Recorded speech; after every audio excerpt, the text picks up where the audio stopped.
আসসালামু আলাইকুম দর্শক, আমার এই আনার গাছটিতে আজকে আমি কিছু রাসায়নিক খাবার দেব। যেহেতু এটা ভাদ্র মাসে গাছে খাবার দেওয়া প্রয়োজন হয়। গাছে যেহেতু ফল আছে, আমি এই গাছে প্রতি সপ্তাহে একদিন খোল পচা জল দিই এবং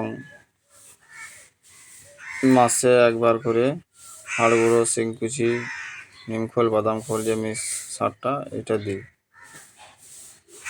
আর 2 মাস অন্তর অন্তর হালকা কিছু ডিএপি, এই দেখুন আমি এভাবে বেড়ে বেড়ে দিয়ে দেবো।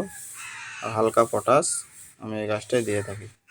এই ছোট্ট পাড়া গাছটিতে আমার 6টি আনার ধরে আছে। আনারের সাইজটাই দেখতে পাচ্ছেন আপনারা কত মোটা হয়েছে। তো আপনাদের যাদের আনার গাছ আছে, আপনারা এই ভাদ্র মাসে গাছে খাবার দেবেন, তাহলে গাছটা পর্যাপ্ত পরিমাণে ফলগুলোকে পুষ্টি দিতে পারবে। ফলগুলো সাইজে বড় হবে, মোটা হবে।